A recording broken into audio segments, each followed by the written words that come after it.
New Delhi, Pakistan on Tuesday rejected Biden administration officials' assertions that it is developing ballistic missile technology that could eventually give it the capability to strike the United States. But geopolitical experts say long-range weapons would be in step with Islamabad's shifting national security concerns as India and the U.S. draw closer. The United States last week imposed sanctions on 4 entities involved in Pakistan's missile program, including the National Development Complex, which it said oversees Pakistan's development of ballistic missiles. Deputy National Security Advisor John Feiner said the sanctions were imposed after Washington and Islamabad failed to make progress in confidential talks. U.S. intelligence points to efforts by Pakistan to develop equipment to test large rocket motors, according to White House officials. Just looking at a map and looking at ranges, we believe that this is fundamentally focused on us, said Feiner at an event sponsored by the Carnegie Endowment for International Peace and the Arms Control Association in Washington on Thursday. Pakistan hasn't publicly acknowledged developing long-range or intercontinental ballistic missiles. Pakistani Prime Minister Shehbaz Sharif on Tuesday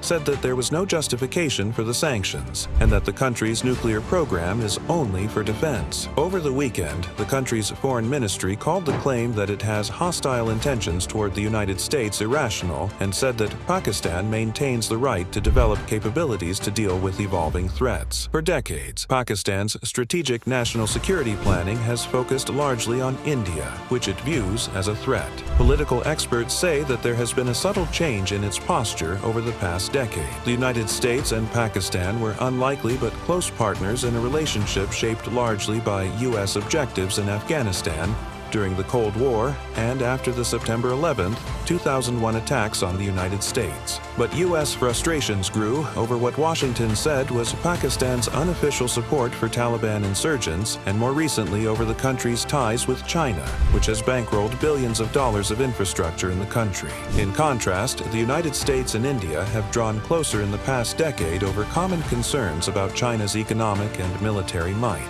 In that situation, Pakistan's hardliners, Pakistan's hawks, think they need to think beyond just today and tomorrow, said Hussein Haqqani, a former Pakistan ambassador to the United States and a scholar at the Hudson Institute think tank in Washington, D.C.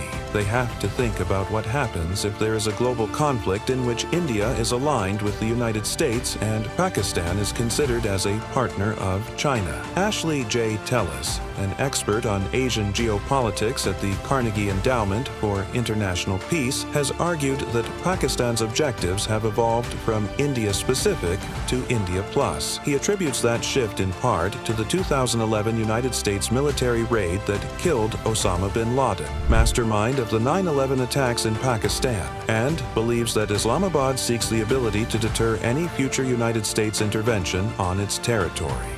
This objective goes beyond Pakistan's traditional focus on India. India has said little on the sanctions or comments from the White House. Asked about the sanctions at a briefing last week, India's foreign ministry spokesman said, "India follows all developments which have a bearing on our security and our interest very closely. The moves aren't likely to affect Pakistan's missile programs directed at countering India, which rely on short and mid-range weapons. The Shaheen-3 missile, in theory, gives Pakistan the ability to reach India's far eastern Andamans and Nicobar archipelago." Zamir Akram, a former Pakistan diplomat at the United Nations, said there are both defensive and non-military reasons for Pakistan to work on the types of technology that can power a long-range missile, including the ability to remain on par with India's capabilities. India's military objectives, in turn, are increasingly focused on China. India's Agni-5 intercontinental ballistic missile is capable of striking targets at 3,000 miles with a high degree of accuracy, which would put major Chinese cities in range. India and China have a long-disputed Himalayan border and engaged in a deadly clash there in 2020.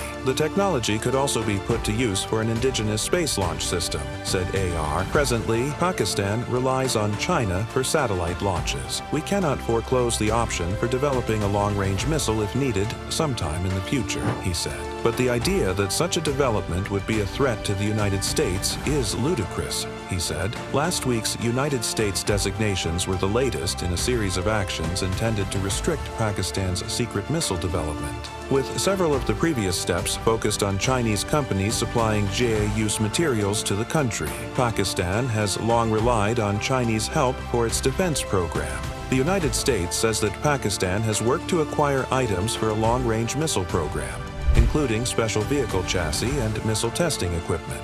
These sanctions mark the first time that the United States has sanctioned a Pakistan state enterprise involved in missile development. The administration is trying to ring a bell in Islamabad, said Haqqani.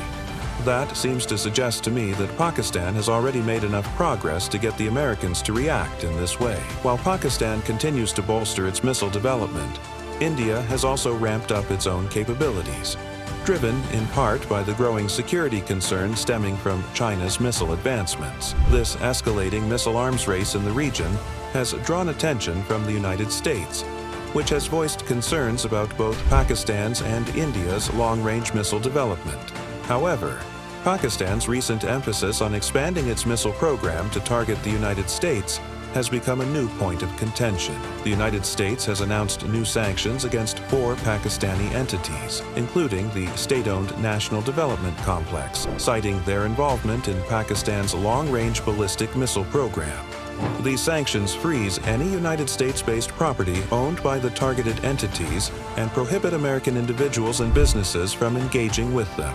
The United States State Department emphasized that the sanctions are aimed at preventing the proliferation of weapons of mass destruction and addressing the risks posed by advancements in Pakistan's missile development program.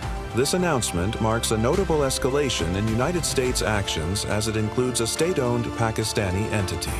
According to United States Deputy National Security Advisor John Feiner, Pakistan's missile advancements are becoming increasingly sophisticated, raising concerns about their potential reach beyond South Asia.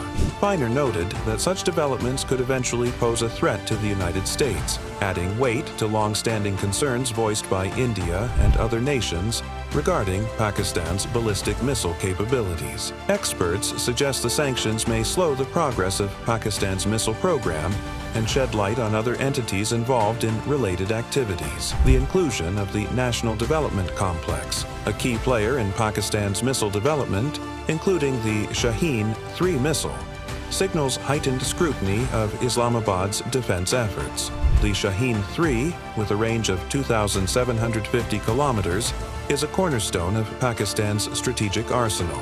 The sanctions also highlight Washington's apprehensions about Pakistan's defense cooperation with China. Reports suggest that Beijing has played a significant role in supporting Pakistan's missile and nuclear technologies, a relationship further cemented by the China-Pakistan Economic Corridor.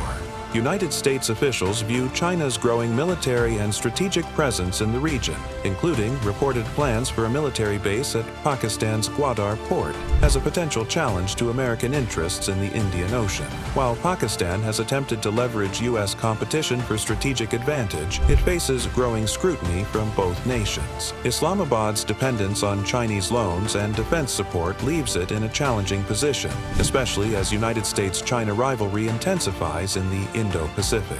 In addition to the National Development Complex, the sanctioned entities include Affiliates International, Akhtar and Sons Private Limited, and Rockside Enterprise. According to the United States State Department, these organizations have contributed to Pakistan's ballistic missile program by supplying equipment and missile-related technology. The sanctions issued under Executive Order 1338-2 aim to curb activities that facilitate the proliferation of weapons of mass destruction or their delivery systems. Pakistan's foreign ministry has criticized the sanctions, labeling them discriminatory and citing perceived double standards in United States policies toward other nations. Islamabad's refusal to sign the Non-Proliferation Treaty adds complexity to its global standing, particularly as it continues to expand its nuclear arsenal, which is estimated to include around 170 warheads. Experts warn that Pakistan's growing reliance on Chinese support for advanced file materials and missile technologies could exacerbate regional tensions. United States sanctions also targeted Chinese entities such as the Beijing Research Institute of Automation for Machine Building Industry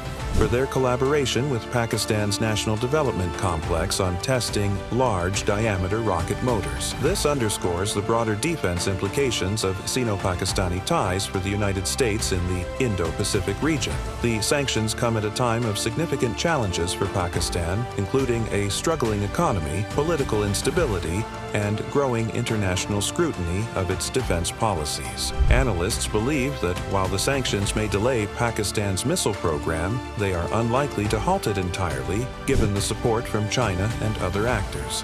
However, the increased attention on these developments could further isolate Islamabad diplomatically. As Washington continues to monitor the situation, these sanctions serve as a signal of United States concerns over the proliferation of advanced missile technologies and their potential strategic implications for regional and global stability. The enactment of American sanctions against Pakistan's ballistic missile program is a deliberate move in the larger context of global geopolitics.